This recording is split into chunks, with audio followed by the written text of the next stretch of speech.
Good afternoon to all the honorable members of the Parliament and members of CII.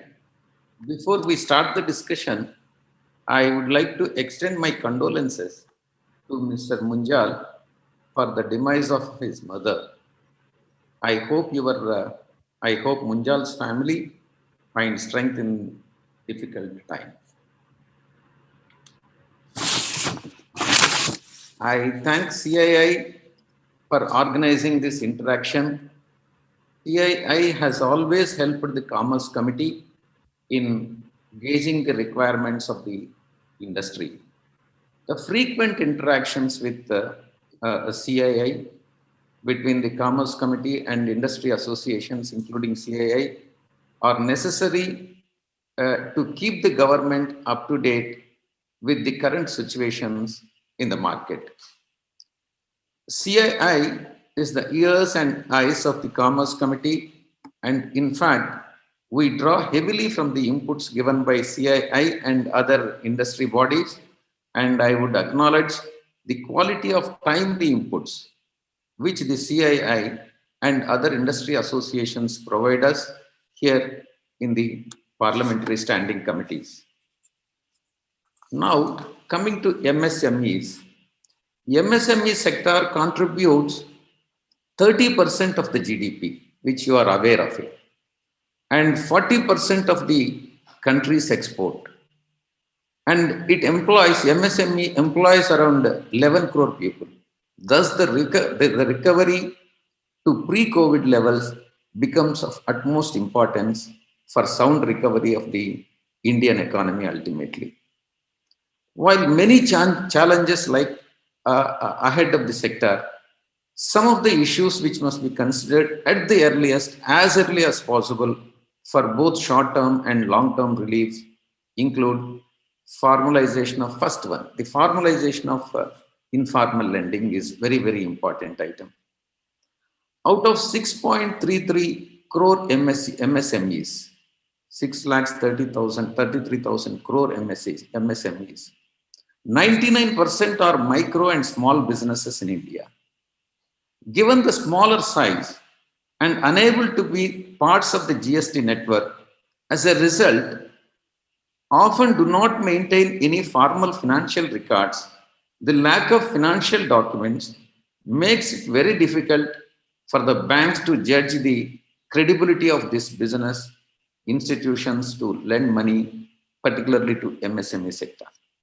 This leads to the businesses, these MSMEs, borrowing from the informal sources. Go to the private sector financial companies or money lenders, private money lenders with high interest rates that affect their profitability severely.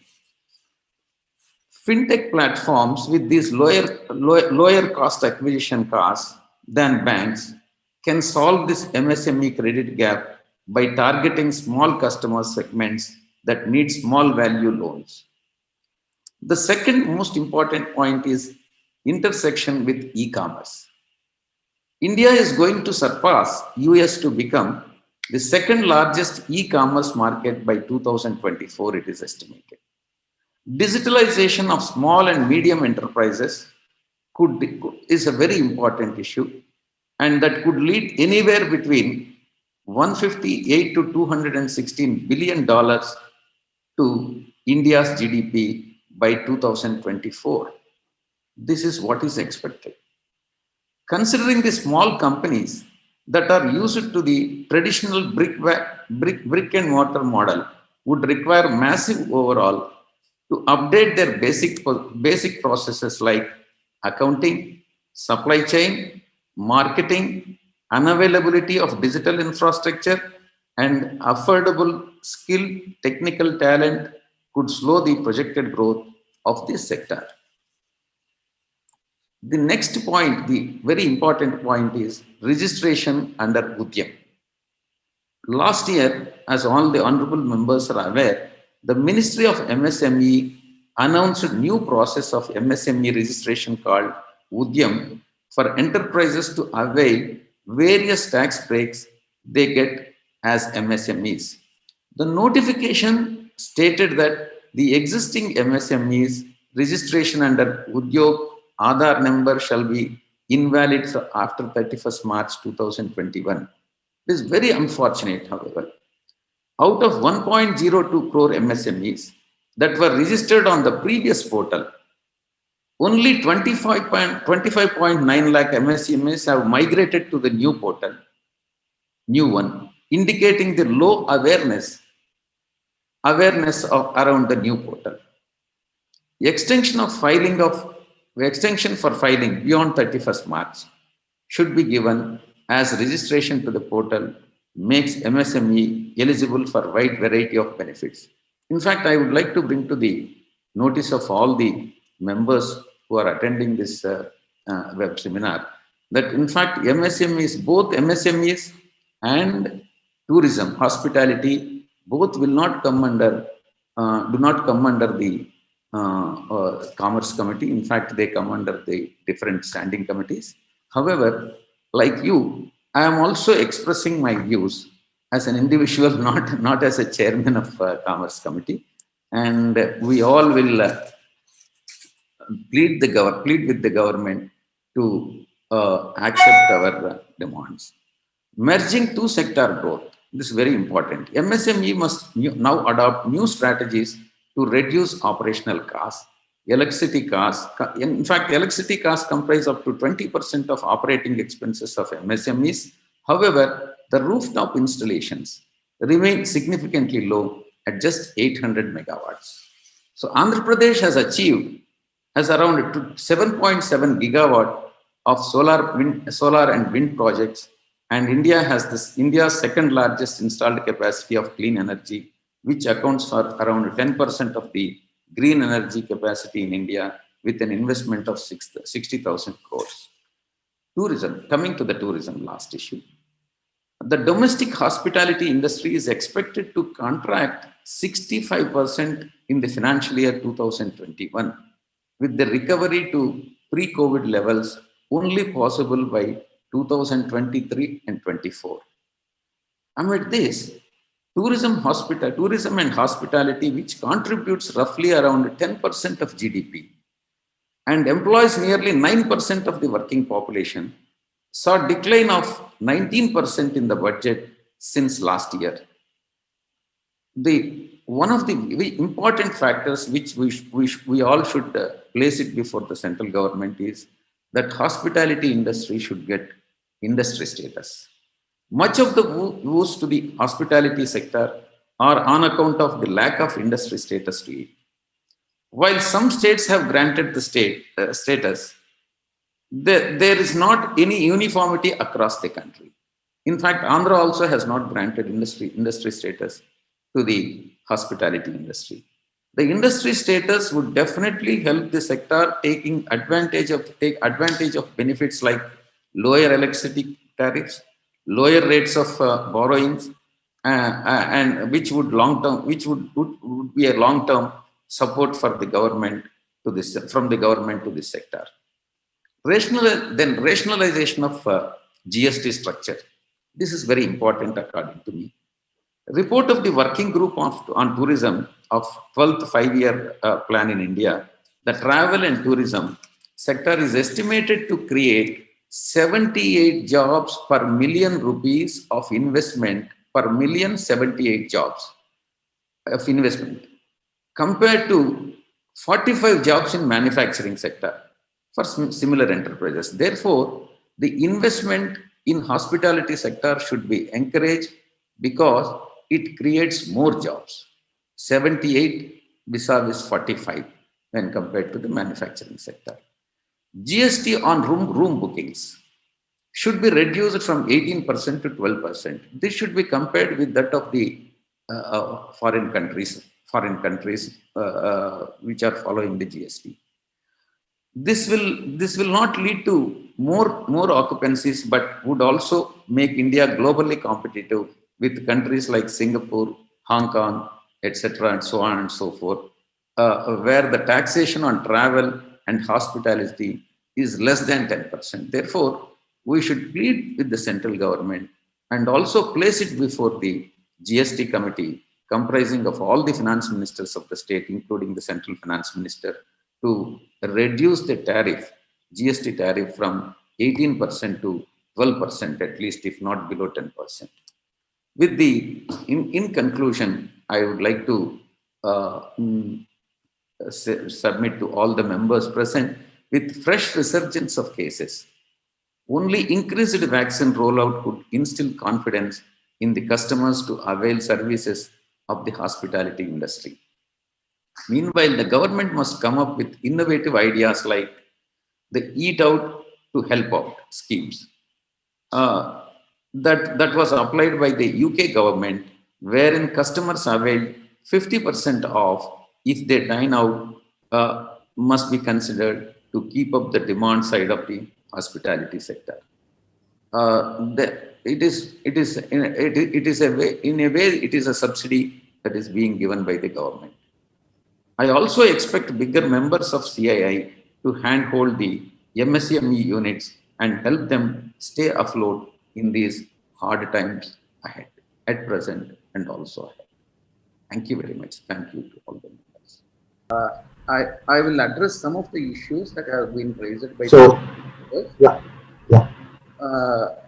In fact, Mukundanji has pointed out that certain payments to MSPs are being delayed by the government itself.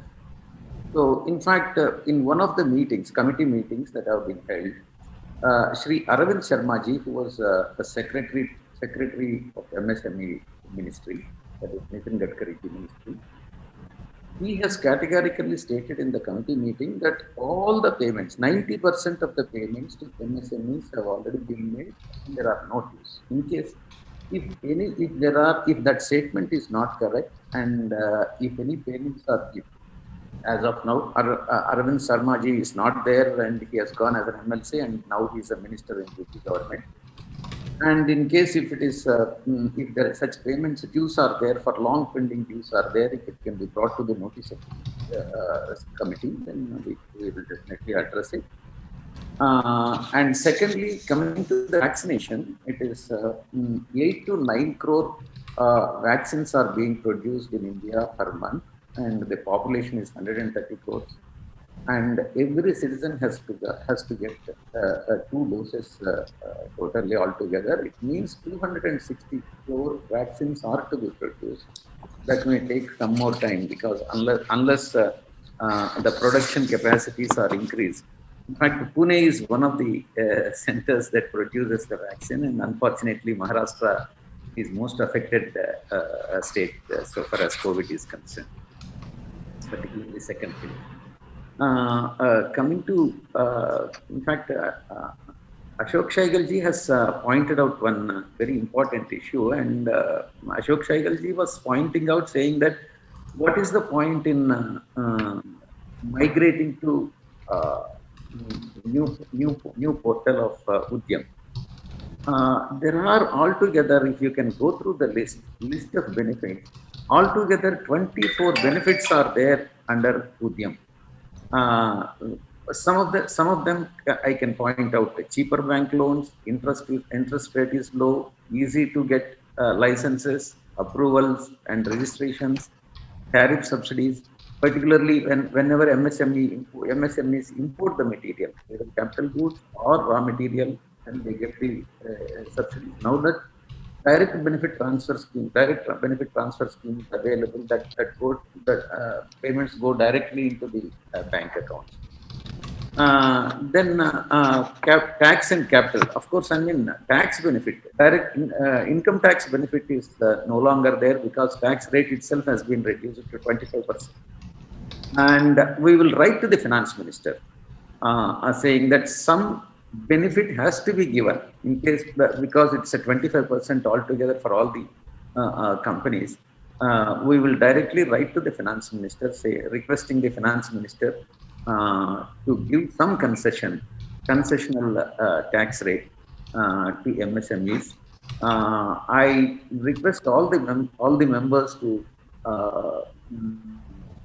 popularize the scheme, and then make the MSMEs to enroll and migrate to Udyam and avail their benefits. And one important issue, very, very important issue, which Salil Singalji has raised, very, very important. I do agree with Salil Singalji that the apathy now, in so far as energy sector is concerned, particularly electricity, it is definitely political. There are variety of reasons for that. Many politicians or many state governments are not in a position to concede it for various reasons. I'll just briefly, in half a minute, I'll explain. There are two different aspects here. Basically, the losses are being incurred by the transmission corporations of the respective states, not Gencos and all, Transcos, on account of the fact that they are supplying the electricity to the farming community for free of cost. And secondly, the theft. We don't call it as a theft, but we call it as a commercial loss. Maybe it is for optics. Now the central government is coming out with a new scheme.